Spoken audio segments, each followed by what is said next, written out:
Eu tomo água, eu peço que você abra a vossa Bíblia na primeira carta aos Coríntios, ou será que é a segunda? Só Deus sabe, porque eu já esqueci.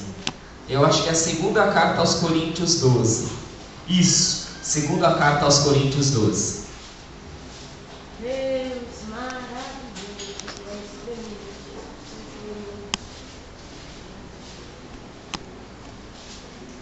Vamos entrar então na gloriosa palavra de Deus. Palavra que nos dá sabedoria, palavra que traz libertação, palavra que traz cura, palavra que traz direção, palavra que traz salvação. Ouça a voz da liberdade. Glória a Deus, graças a Deus. Eu estou aqui no capítulo 12 de 2 Coríntios e eu estou no versículo de número 7. E nós vamos ler até o versículo de número 10. Amém? Amém. Antes de eu ler, vamos falar. Fala assim comigo. Senhor Deus, Senhor Deus, em nome de Jesus, em nome de Jesus, abre os meus ouvidos, abre os meus ouvidos, a minha mente e o meu coração para ouvir a tua voz e guardar a tua palavra.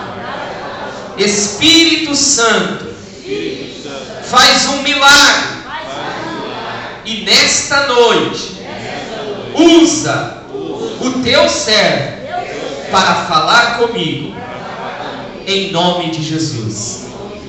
Amém. Diz assim a palavra de Deus: para impedir que eu me exaltasse por causa da grandeza dessas revelações, foi-me dado um espinho na carne, um mensageiro de Satanás para me atormentar. 3 vezes roguei ao Senhor que o tirasse de mim, mas ele me disse: minha graça é suficiente para você, pois o meu poder se aperfeiçoa na fraqueza. Portanto, eu me gloriarei ainda mais alegremente em minhas fraquezas, para que o poder de Cristo repouse em mim. Por isso, por amor de Cristo, regozijo-me nas fraquezas, nos insultos, nas necessidades, nas perseguições, nas angústias, pois quando sou fraco é que sou forte. Amém? Você pode dizer graças a Deus? Graças a Deus. Aleluias, em nome de Jesus.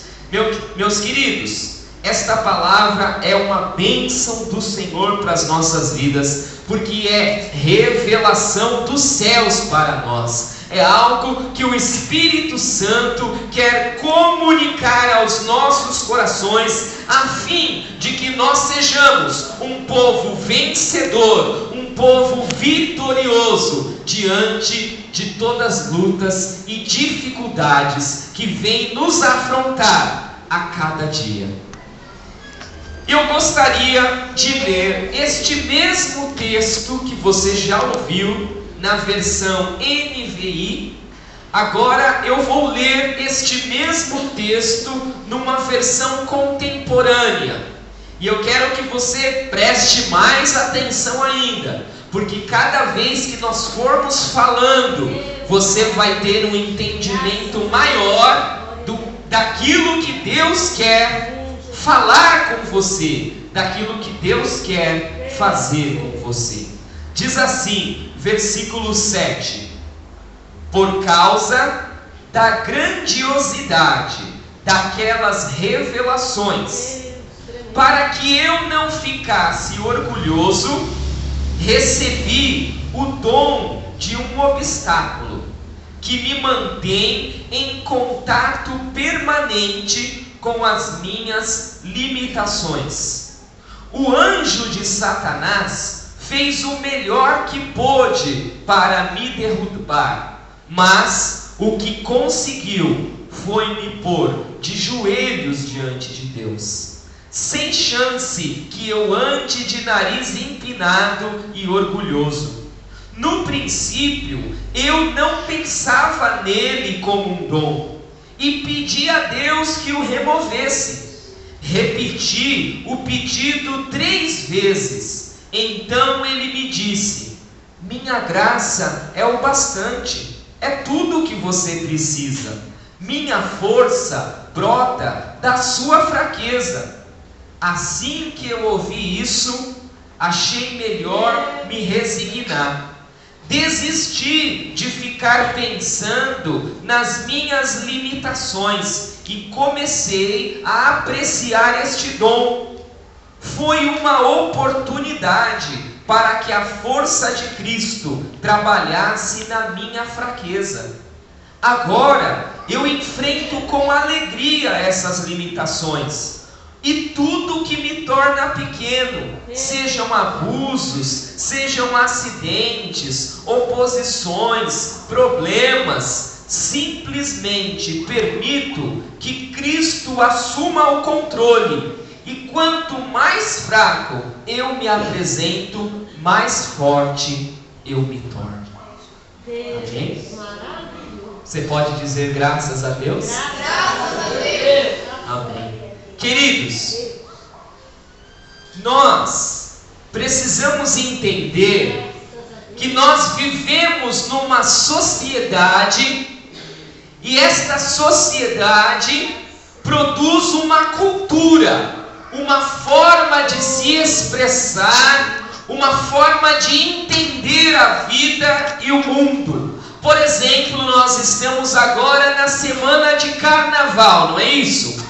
Por quê? Porque o nosso povo entende que há necessidade de ter um momento de alegria, a qual você deve se extravasar através de canções, de danças, de roupas. Então, o carnaval é uma expressão da cultura de um povo que acha importante esses momentos de alegria. Existem diversas outras manifestações de cultura, seja ela na área da música. Nós temos aí diversos ritmos: sertanejo, rock, samba, pop, axé, e aí vai. Expressões artísticas como pintura, como escultura, teatro, dança, são expressões da cultura de um povo. E a forma também como este povo enfrenta a vida, enfrenta os problemas, ou como este povo entende o que é ser um povo feliz, o que é ser uma família feliz. Hoje, não apenas no Brasil, mas no mundo, nós vivemos uma mentalidade do sucesso, do êxito. Então as pessoas, a sociedade, ela tem no seu interior, no seu coração, uma coisa que a pessoa precisa ter sucesso a todo custo, de uma maneira, em qualquer área, mas ela precisa alcançar sucesso. Então, por exemplo, a pessoa que, sei lá, tem algum dom para a área de música, logo ela pensa em formar um grupo, ou montar uma dupla, em gravar um CD, ir para o rádio, ela quer ter sucesso naquela área. Uma pessoa, sei lá, que gosta de jogar futebol e acha que joga bem, e aí ela então já quer entrar num clube e já quer virar um jogador de sucesso. Ela quer então ir galgando. e até mesmo as empresas, esta questão de ser o melhor. Então, na sociedade se busca o quê? O melhor. Nós vamos ter o quê? Por exemplo, na área de esportes aqui no Brasil, o que vai ter? A Copa do Mundo de futebol, certo? Para isso se monta uma seleção, que é onde são escolhidos os melhores jogadores. Então é escolhido o quê? O melhor goleiro, o melhor lateral direito, esquerdo, defesa, meio de campo, atacante. Então se juntam os melhores, ou pelo menos aqueles que o técnico acha que é o melhor, e forma a seleção. Você já viu alguma seleção montada com os piores?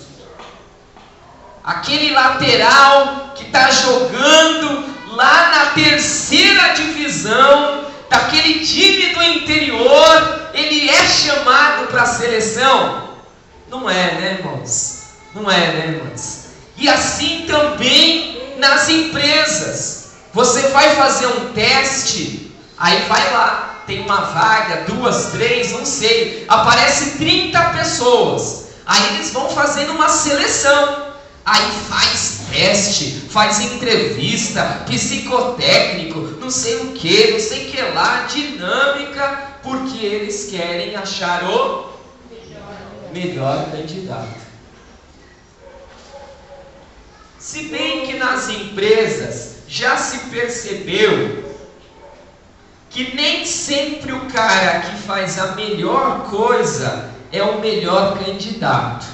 Só que normalmente esse processo se dá assim só quando você está dentro da empresa. Eles fazem um processo diferente. Quando a pessoa está do lado de fora, eles querem o melhor. Mas quando ela quer estar do lado de dentro, por exemplo, para ser um gerente, o que as empresas já descobriram? Você está numa área de vendas. O melhor vendedor nem sempre é o melhor gerente. A pessoa arrebenta de vender, vende tudo, se deixar ele vende até a mãe. Desentortador de banana o cara vende. Mas ele não é bom para ser gerente. Ué, mas não é o melhor? Só que a gerência é uma função que requer outras habilidades, que não apenas o de vender. E aí as empresas começam a perceber que às vezes o melhor não é o melhor para aquela posição. Pode ser o melhor vendedor, mas não é o melhor gerente. Então ele fala, não quero o melhor vendedor, eu quero um vendedor mediano, desde que ele saiba lidar com as pessoas, desde que ele saiba tratar, que ele tenha um bom relacionamento.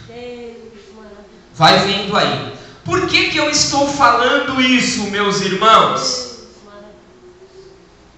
Porque normalmente as empresas e a sociedade não gosta de falar o quê? Das dificuldades, dos defeitos, das fraquezas, né? Custa uma empresa, por exemplo, automobilística, eles pensam muito antes de anunciar que vai ter um recall de algum carro. Por quê? Eles estão falando que o carro foi feito com defeito e eles vão ter que trocar uma peça. E aí eles têm que vir na televisão e falar, o carro saiu com defeito em tal peça, por favor, venham trocar essa peça. Mas normalmente, você já viu uma empresa falar assim, olha, eu tenho aqui um shampoo, ele é maravilhoso, você que gosta de cabelo liso, ele faz maravilhas, você que gosta de cabelo encaracolado, ele faz milagre, ele só tem um defeito, depois que você usa 10 vezes o cabelo começa a cair. Você já viu alguma propaganda assim? Não, né? Ninguém fala qual é o defeito do produto. Ninguém fala.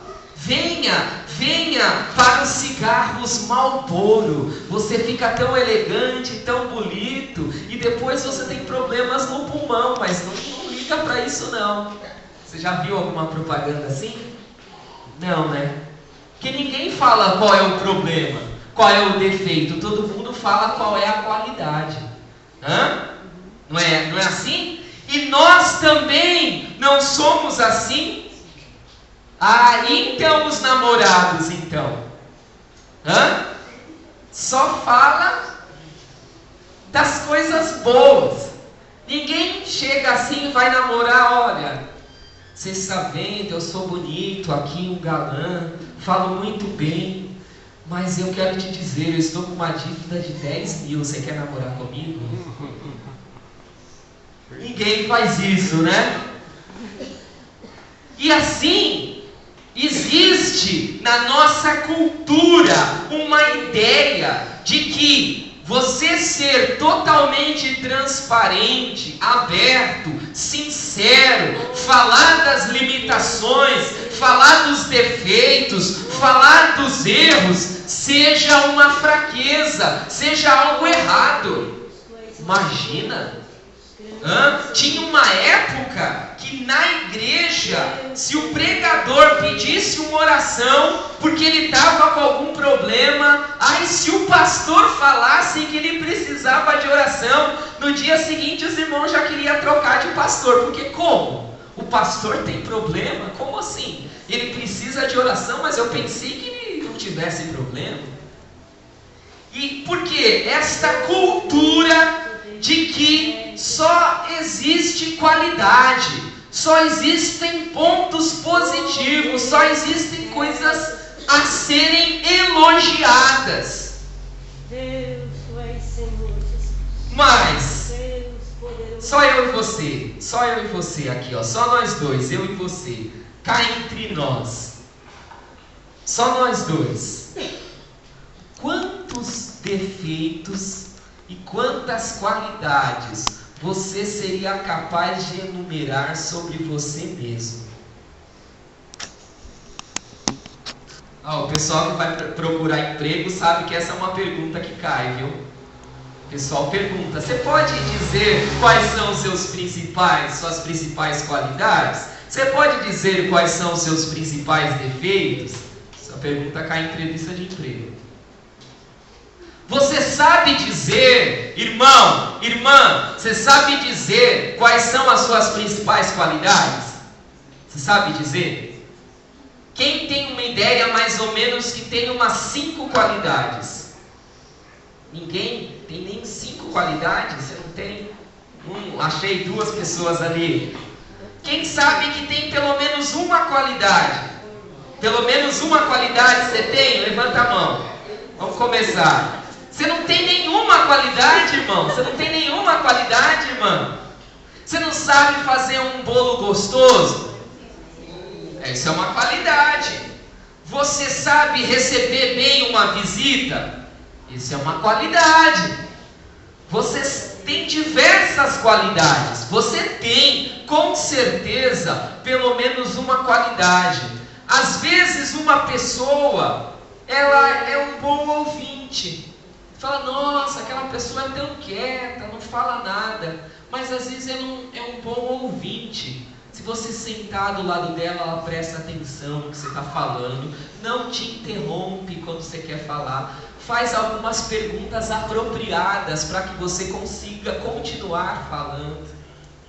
É um bom ouvinte, alguém que é gostoso se sentar do lado dela, conversar. Qualidades. E defeitos? Quem sabe pelo menos um defeito que você tem?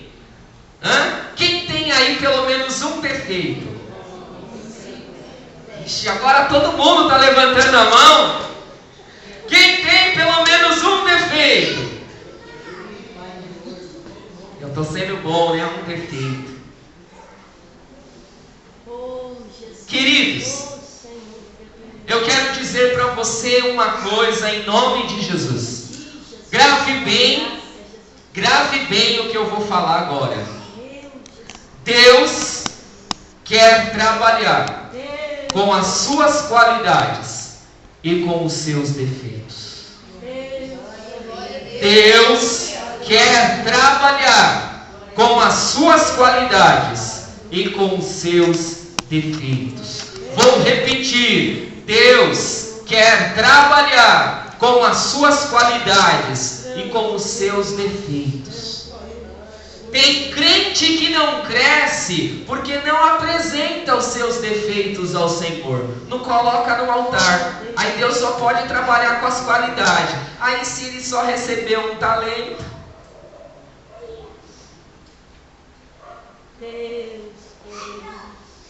irmão, irmã, preste atenção. No reino de Deus, os valores sofrem uma mudança. Aquilo que às vezes para a sociedade, para o mundo, não presta, não serve, Deus pode tomar na mão e usar, e glorificar o nome dEle, fazer milagre e abençoar a sua vida. Deus maravilhoso. Sim, Jesus. No reino de Deus há uma inversão de valores. Se você se lembrar, Jesus contou uma parábola que ele falava da festa de um rei, e que diversas pessoas foram chamadas para essa festa.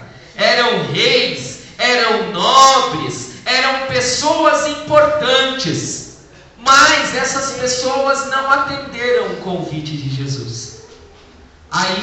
Aí o homem da parábola falou: olha, eu vou fazer uma festa, e eu quero que a minha casa esteja cheia. Então você vai sair pelos becos, pelos vales, pelos valados. Quem tiver pela rua, que quiser vir na festa, pode trazer. Não importa como a pessoa está, e não importa quem seja essa pessoa, basta que ela aceite o convite para vir à festa. Meu irmão, minha irmã, preste atenção numa coisa: eu e você fomos chamados a entrar no reino, aonde o que opera é a graça de Deus. E por causa desta graça, Deus não está procurando os melhores apenas. Deus não está procurando só os campeões, só os vencedores. Deus está chamando até aqueles que estão caídos. Tem lugar para eles também. Tem lugar para eles também. No reino de Deus tem lugar para todos que estiverem dispostos a ouvir a voz da liberdade a chamar. Tem lugar para todos que estiverem dispostos a ouvir o convite do grande Rei. Irmão, tem lugar para você também. Irmã, tem lugar para você também. E não é porque você é o melhor, não é porque você faz, não é porque você acontece, é tão somente por causa da graça de Deus. É o evangelho da graça. Eu quero te dizer, em nome de Jesus, no reino de Deus, as nossas habilidades, as nossas qualidades só valem, só têm valor se elas puderem ser colocadas a serviço de Deus. Eu lembro que teve uma Copa, que acho que foi a última que o Filipão ganhou, que ele cortou o Romário, que era o melhor atacante que a gente tinha, e ninguém entendeu nada. Por que ele fez isso? Porque o Romário estava dando muito problema, e aí ele cortou o Romário, porque tinha qualidade, mas não servia para entrar na equipe. Irmão, irmã, Jesus está te chamando. para você entrar no reino dele, para você fazer parte da família de Jesus e para você começar a trabalhar para ele. Mas pastor, eu não sei fazer nada. Que ótimo, que bom. Jesus adora treinar quem não sabe fazer nada.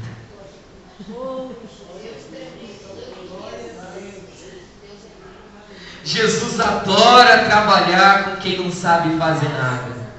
Porque na seleção de Jesus, Ele não chama só quem tem qualidade, Ele chama quem tem ouvidos para ouvir. Graças a Deus, glória a Deus, Tu és maravilhoso, Jesus. Se você quer entrar no time de Jesus e quer jogar com Ele, é tão simples como isso. É só atender o convite dele.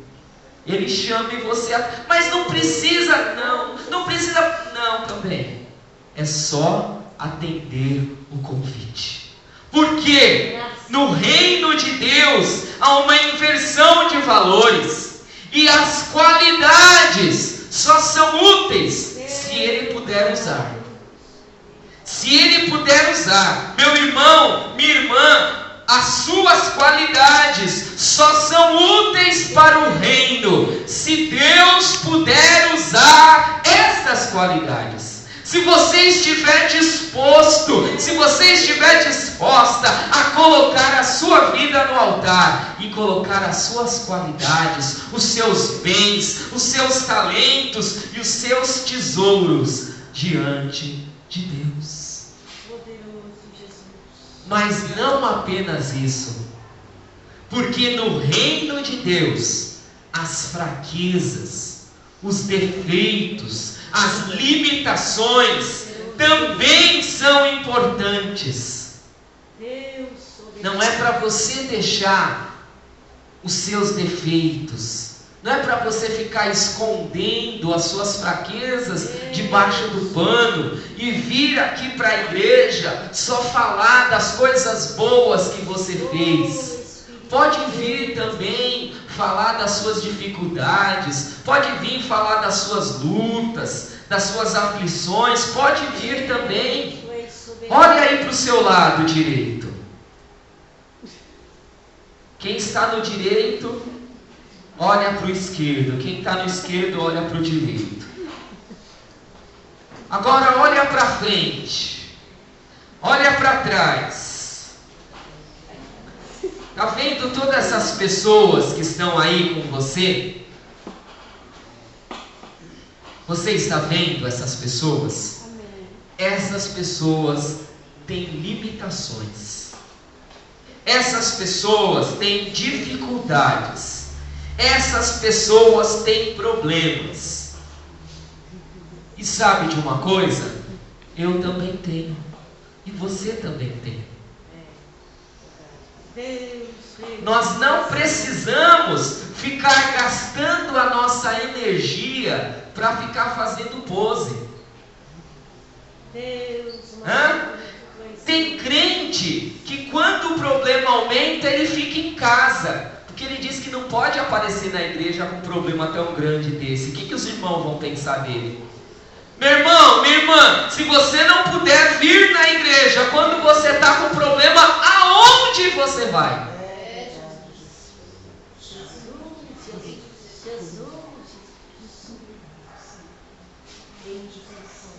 Queridos, o reino de Deus trabalha também com as fraquezas.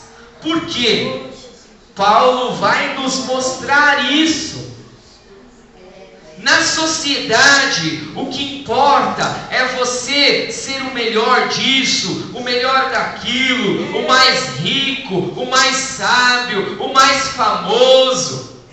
O objetivo das pessoas é alcançar a independência, é falar que não precisam de ninguém, que fazem as coisas sozinhas. A sociedade, com esse estilo de concorrência, de competição. Ela cria o quê? De um lado, os orgulhosos, aqueles que ganham, o time que ganha, o que vence a corrida, o que alcança a promoção. Eles batem no peito: ah, eu sabia, eu sou bom mesmo, meu time é bom, não sei o que lá é bom, é todo mundo bom. E do outro lado ficam os derrotados, aqueles que sempre perdem, que não acontece nada na vida deles. Esta é a sociedade. Mas no reino de Deus não é assim. No reino de Deus não existem os vencedores e os derrotados. No reino de Deus existe um povo que unido vai entrar no céu. Um povo que junto é vencedor. É uma equipe, é um corpo onde cada membro tem a sua importância, onde cada membro tem a sua função. E a igreja não abre mão de nenhum membro. De nenhum membro. Pode parecer o mais simples, o mais fraco, o mais atrapalhado. Está dentro. Está dentro. Jesus chamou, atendeu o convite, está dentro. Ninguém é desprezado. Todos são importantíssimos. Por quê? Porque no reino de Deus, o rei que é Jesus trabalha com as nossas virtudes e trabalha com as nossas fraquezas. Porque o objetivo de Deus é nós entendermos que nós somos dependentes de Deus e dependentes uns dos outros. Quando a pessoa, nesse ímpeto competitivo, de vencedor, o que ela pensa em ganhar, em ter, tudo tem que estar na mão da pessoa. Por isso essa questão da independência. A maneira mais fácil de eu te explicar isso é em relação a um bem ou ao dinheiro. Então a pessoa, ela quer ter o dinheiro na mão dela. Então ela corre para acumular uma fortuna, para ter um dinheiro no banco, para ter carro, para ter casa, para ter isso, para ter aquilo. Ela quer ter na mão dela, para que ela se sinta capaz de dizer: eu não dependo de ninguém, eu sou independente, eu faço o que eu quiser, não preciso pedir nada para ninguém. Vou te dizer uma coisa: isso não é virtude nenhuma no reino de Deus. Isso não é virtude nenhuma no reino. No reino, as pessoas correm para alcançar os bens, as riquezas. Sabe para quê? Para abençoar quem não tem, para ajudar quem precisa, para fazer o reino e a igreja melhorar e se expandir. Não existe correr só para mim. Se eu corro por todos e para todos, porque eu corro por causa do rei. E as minhas habilidades, os meus dons, os meus talentos e tesouros estão a serviço do rei. Graças a Deus, sim. Deus maravilhoso. É aí que nós precisamos entender o que é estar no reino e o que é estar fora do reino. Estar na igreja não é estar no reino. Quem está no reino está servindo ao rei. Glória a Deus. Dons, talentos e tesouros a serviço do rei. Tem quem está dentro do reino. Graças a Deus.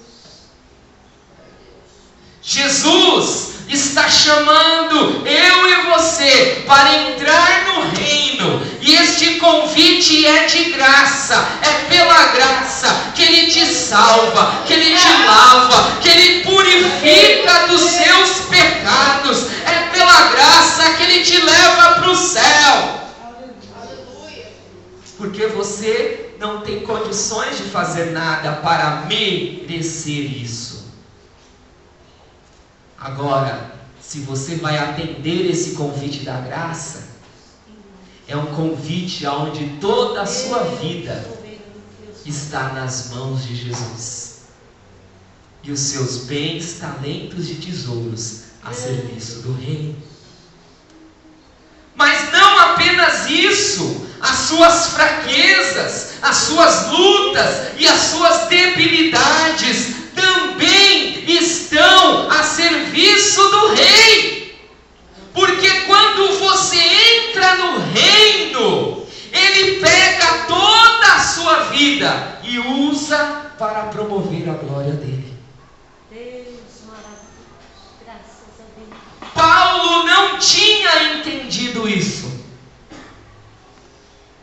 Paulo não tinha entendido que Jesus estava trabalhando na vida dele para que ele não fosse orgulhoso, para que aquela característica que havia no coração dele, quando ele não pertencia ao reino, era apenas um líder religioso de Israel, aonde o orgulho imperava no coração de Paulo. Ele entrou para o reino com aquele orgulho no coração. E o que Jesus fez? Usou uma dificuldade, uma prova, para arrancar o orgulho do coração de Paulo. Ele, no primeiro momento, não tinha entendido, pelo qual ele orou 3 vezes, para que o Senhor tirasse aquela prova, aquela luta da frente dele. Ao final da 3ª oração, ele ouviu a resposta de Deus: Paulo, por que você quer isso na sua mão? Está na minha. Se está na minha mão, é seu também. A minha graça te basta, mas vai ficar comigo. Eu não vou dar na sua mão. Essa é a diferença de entender o que é caminhar no reino com a dependência de Deus. Aquilo que você precisa, Deus pode colocar na sua mão ou pode ficar na mão dele. Muitas vezes ele não põe na sua mão, que é para você ficar dependendo dele. Então tem coisas, tem bênçãos que você ora e Deus põe na sua mão e você glorifica e fica alegre. Tem coisas que você ora e Deus fala: isso vai ficar comigo, você vai ficar só com a minha graça. E aí é hora de glorificar também. Porque se está na mão de Deus, está num bom lugar. A minha graça te basta. Você quer força, Paulo? Você quer poder? Deixa comigo. Quando você for usar, eu te dou. Nós queremos as coisas nas nossas mãos, mas no reino de Deus tem muita coisa que vai ficar na mão de Deus, e quando você precisar, Ele põe na tua mão. É uma relação de dependência, porque se está na sua mão, você não precisa mais dele. Está na sua mão já, né? Agora, se está na mão dele, você tem que buscá-lo. É isso que a palavra quer nos ensinar e trazer uma libertação sobre o nosso coração de muitas coisas que nós buscamos de uma maneira afoita, muitas vezes até dispostos a pisar em cima dos outros. E nós, como igreja, precisamos aprender a depender mais de Deus. Entenda isso, a bênção fica na mão dele. Depender de Deus é isso, a bênção fica na mão dele. Você quer sustento? Muitas vezes o sustento fica na mão dele. Depender de Deus a bênção fica na mão dele. Então Então, o Senhor, Ele quer operar na minha e na sua vida, tanto usando as suas virtudes, quanto usando as suas fraquezas e as suas limitações. Mas para isso, você precisa colocar toda a sua vida no altar. Você precisa colocar cada área da sua vida diante de Deus. E começar a entender que o Senhor é poderoso para usar todas as situações. Olha o que Paulo fala. O anjo de Satanás fez o melhor que pôde para me derrubar, mas o que ele conseguiu foi me colocar de joelhos diante de Deus. Ele vem tentando nos tirar da presença do Senhor. Mas se aquela luta, se aquela prova te colocou de joelho em oração, meu irmão, minha irmã, Satanás já foi derrotado. Já foi derrotado. Já foi derrotado, porque você se colocou diante de Deus em oração. Aí o que ele diz? Sem chance para ele. Eu não vou andar de nariz empinado. Eu não vou ter orgulho. No princípio, eu não pensava desta forma, mas pedi a Deus que o removesse. Repeti esse pedido 3 vezes e ele me disse: minha graça é o bastante para você. Minha graça é tudo o que você precisa. A minha força vai brotar da sua fraqueza. A minha força vai brotar da sua fraqueza. E olha o que ele diz no final: agora eu enfrento com alegria as limitações. E tudo o que me torna mais pequeno, seja abusos, acidentes, oposições, problemas, simplesmente permito que Cristo assuma o controle. Senhor, olha esse problema. Não está fora do seu conhecimento. O Senhor sabe muito bem disso que eu estou enfrentando. Senhor, então toma a frente desse negócio. Eu não tenho força, eu não tenho condições para enfrentar e para vencer isso, mas está no teu altar, está debaixo do teu poder e sobre o teu controle. Eu quero que o Senhor faça a sua vontade prevalecer nessa situação. Então, a se colocar diante de Deus, ciente de que Deus está vendo a situação, e não deixar que Satanás nos leve para a murmuração, mas falar: Senhor, Tu estás no controle disso, e eu creio. E ele fala ainda mais: e quanto mais fraco eu me apresento diante de Deus, mais forte eu me torno. Igreja do Jardim Iguatemi, irmãos amados e queridos, sabe quando nós vamos nos levantar como uma igreja forte? Sabe quando eu e você vamos ser homens e mulheres de Deus mais firmes, mais fortes? Quando nós estivermos diante de Deus, confessando as nossas fraquezas, os nossos pecados e as nossas limitações. É do quebrantamento do nosso coração que vem o poder de Deus sobre nós. É quando você reconhece que é fraco, que o poder de Deus te aperfeiçoa e te acrescenta. Que sejamos nós uma igreja de coração quebrantado, que caminha de joelhos, que reconhece as suas falhas e deixa que o poder de Deus toma conta do resto, em nome de Jesus. Vamos aplaudir ao Senhor, porque Ele é digno de toda honra, de toda glória, de todo louvor. A Ele pertence a força, o poder e a majestade. Quando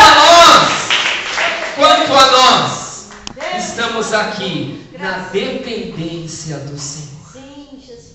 Graças a Deus. Queira você, irmão, Oh, queira eu, irmão, lindo. estar na dependência de Deus. Graças a Deus. Se Ele quer que a bênção fique na mão dele, Deus, tu está és em bom maravilhoso, lugar. Jesus. Se Ele quer entregar na minha mão, Deus, que Ele me tu dê és. sabedoria. Sim, Jesus. Que aquilo que o Senhor está colocando nas minhas mãos e me abençoando com recursos, com dons, com talentos, que eu coloque no altar para serviço do Reino. Que aquilo que tem na minha vida de lutas, de fraquezas, de dificuldades, que eu coloque diante do altar, diante do Reino. Porque quando eu sou fraco, aí é que eu sou forte. Tu és maravilhoso, Jesus. Aí é que eu sou forte. Graças a Deus. Meu irmão, minha irmã, não é para você admitir que é fraco e ficar cá embaixo derrotado. Quando eu sou fraco, aí é que eu sou forte. Se levanta, homem e mulher de coração quebrantado, se levanta no poder de Deus. Graças a Deus. Se levanta Sim, Jesus. para caminhar Glória a como vencedor nessa terra, em nome de Jesus. Nos coloquemos de pé. Deus.